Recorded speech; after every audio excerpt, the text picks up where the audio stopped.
111, 400 East Main Street. Test incident.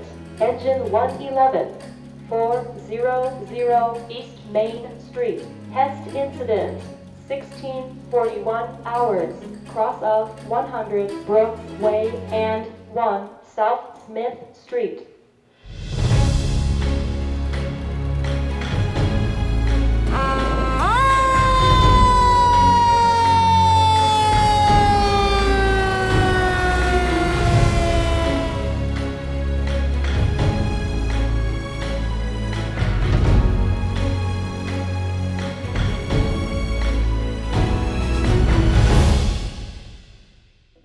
Hey guys, thanks for tuning in. Today, this is a unique opportunity. We are here with the Pittsboro Fire Department.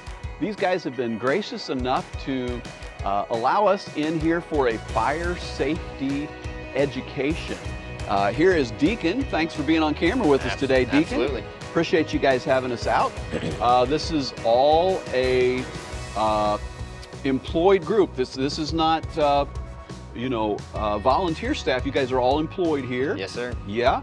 How long you been at this game? I've been doing this for 3 years full time now. And I've been volunteering also for those full 3 years, so stayed active with it and stayed busy. Awesome. Well, we appreciate it. We're eager to see what you have for us and kind of learn some of the things about fire safety today. So let's go do it. Absolutely. All right. Okay, so here in the kitchen with Deacon, we wanted to get some kitchen fire safety things. So in the kitchen, a lot of accidents do happen. People, feel safe in the space of their own home, but unfortunately, accidents do happen from time to time. And the kitchen is a main spot for them. People may be cooking with longer clothing, loose clothing that can be caught by an open flame. And the second big thing is grease fires. So a lot of times we use grease to cook. People don't realize that water will actually it will fight with the grease and it'll cause it to grow out of hand and become bigger. So therefore you should have the correct fire extinguisher in your kitchen and therefore causing it to not get out of hand and hopefully be put out quickly if you do have an accident happen. Because you don't want to put water on that grease fire. Exactly, it'll expand and become more of a problem, and that's where we have to come in. Wow, great.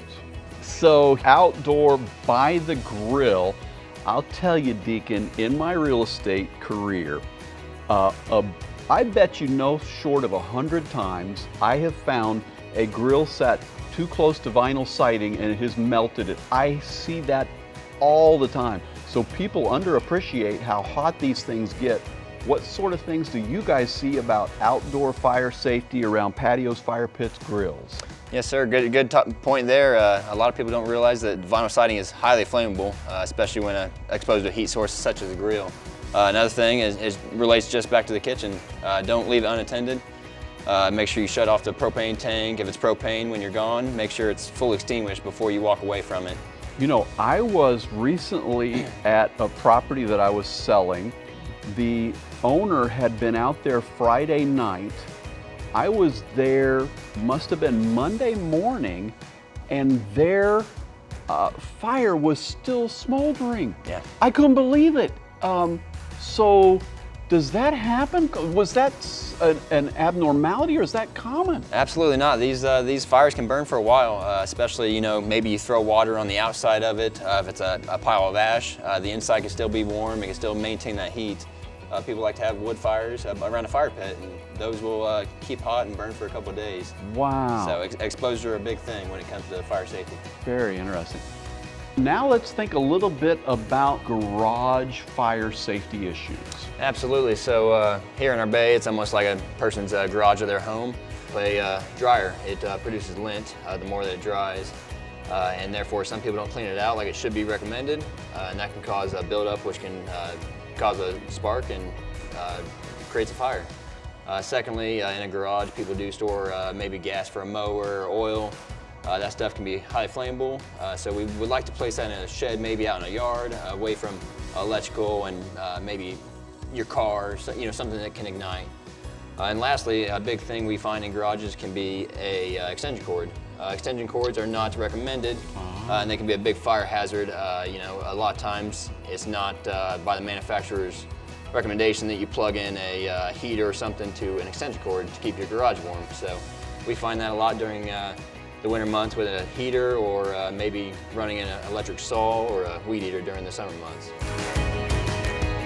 Ruby May, wasn't that awesome to get a tour of this place, see them in action, and learn all those fire safety tips? Yes. Yeah, I loved it. I'll tell you what, before you were even born, your mama and I took a 3-week trip to Africa, a mission trip to a Christian hospital there, and I came away from that so impressed with how those doctors are such heroes.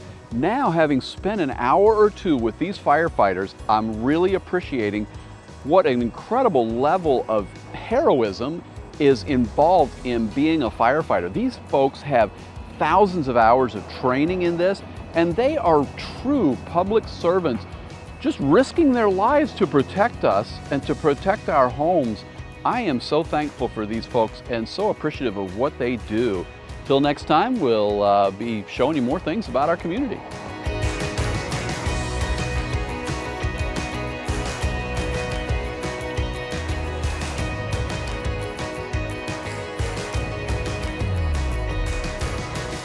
Thanks again for watching. Feel free to subscribe, share, like, comment. We'd welcome it all.